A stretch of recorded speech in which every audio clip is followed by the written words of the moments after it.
Hello, we're going to go over the review for Chapter 7, starting with Section 7.1. Exercise 17. The statement represents a claim. Write its complement and state which is the null hypothesis and which is the alternative hypothesis. So the statement or the claim here, the population mean is 9.3. So since it has an equal sign, we will have to assign that claim to the null hypothesis. So I'll write it down again here because it has the equal sign. And the complement of equal to is not equal to. So the claim is in the null hypothesis. So we are writing where the claim was assigned to. So it will not be this one, not this one. So the claim was assigned to the null hypothesis and the alternative hypothesis is not equal to 9.3. So not equal to is the complement of equal to. So in this question, the answer is option B, letter B. So we'll move on to the next question, 7.1, question 18. The alternative hypothesis is given with its graph. State the null hypothesis and sketch its graph. So if the alternative hypothesis is that the population mean is less than 8, in order to get the null hypothesis will be the complement of less than, and that will be greater than with the sign of equality. So state the null hypothesis and sketch its graph. So the null hypothesis will have a greater than or equal to 8. So it looks like the null hypothesis greater than or equal to 8. It will not be letter D. B and D are very close, but this one is a closed circle. This one is an open circle. So since the null hypothesis contains a sign of equality, it will have to be option B.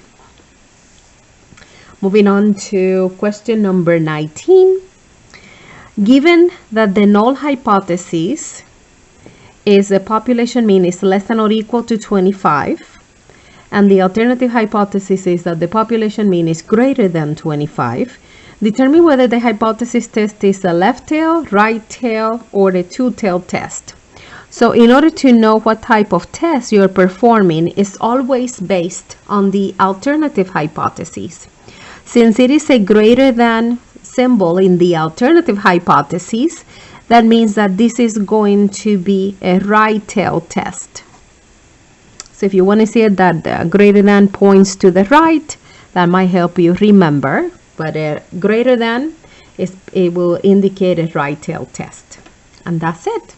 Short and sweet. Question number 20. A researcher claims that 65% of voters favor gun control. Determine whether the hypothesis test for this claim is a left tail, right tail, or a two-tail test. So a researcher claims that 65% of voters favor gun control. So what that means is that the claim, the people that are in favor of gun control, is the population mean is 65%. So you'll interpret that as an implied equal sign. And since it has an equal sign, this will be the null hypothesis, will be assigned the 65%. Sometimes we turn that into a decimal. And then the alternative hypothesis will be the complement of that 65%. So when you look at the alternative hypothesis, this will indicate the type of test that you will be performing. And since it has a not equal sign, that is an indication of a two-tailed test. So this will be option C, a two-tailed test. When it's not equal to, it's a two-tailed test. And that's it for question number 20. Moving on to the next question. Question number 21 is also from section 7.1. A brewery claims that the mean amount of beer in their bottles is at least 12 ounces.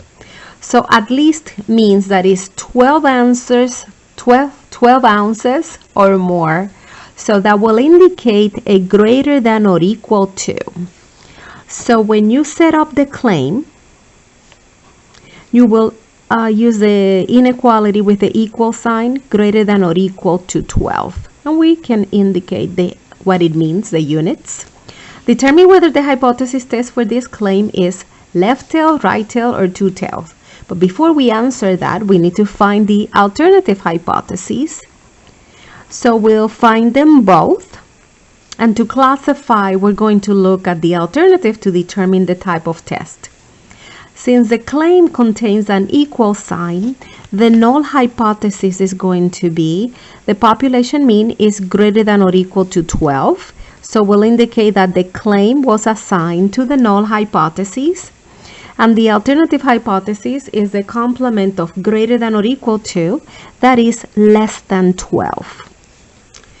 So since the alternative has a less than inequality, this will make this a left tail test. So number 21 will be answer B. So again, in order to determine the type of test, you're going to look at the alternative hypotheses only. And the last question from section 7.1, question number 22. The mean average of bus drivers in Chicago is 48.7 years. If a hypothesis test is performed, how should you interpret a decision that rejects the null hypothesis? So the claim is based on this statement. The average age or the mean age of the bus drivers is 48.7 years. So is means equal. Since it has an equal sign, the null hypothesis is going to be set up with the population mean equals 48.7 years. The alternative hypothesis is going to be set up with a not equal to 48.7 years. But what we're asked here is different from the previous one. We're not being asked to find, to determine the type of test. It says, if a hypothesis test is performed, how should you interpret a decision that rejects the null hypothesis? So the way you will interpret a decision that you will reject the null hypothesis is, if you reject the null hypothesis, then you will say that there is sufficient evidence to reject the claim, because remember that the claim was placed in the null hypothesis. So if you're rejecting the null, you're rejecting the population mean equals. So statement D, there is sufficient evidence to reject the claim that the population mean equals 48.7. So this part is the same, but if you're rejecting, that means that there is sufficient evidence. And remember that you have to take into account where the claim was assigned to. So you will be provided in the formula sheet with I will call it a decision diagram.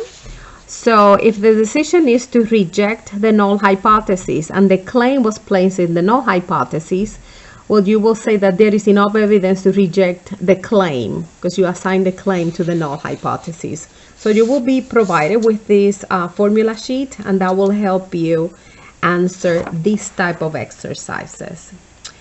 We have one more question, number 23 from section 7.1. The mean age of bus drivers is 50.6 years. So, again, number 22, the answer will be D. On number 23, the claim is that the mean age, so it's very similar to number 22, the mean age of the bus drivers, in this case, is 50.6 years. Since it has an equal sign, you will assign that to the null hypothesis. So you'll indicate that the claim, the null hypothesis contains a claim, and the alternative hypothesis will be the one with not equal to, because they're complements of each other. So the opposite of equal to is not equal to. And here you're asked to, if a hypothesis test is performed, how did you interpret the decision that fails to reject the null hypothesis? So if you fail to reject the null hypothesis, that will be statement C. There is not sufficient evidence to reject the claim because the claim was in the null hypothesis. So that will be option C. Again, refer to the table that you will be provided with so that you can answer those questions in the assessment. And that's it for this video.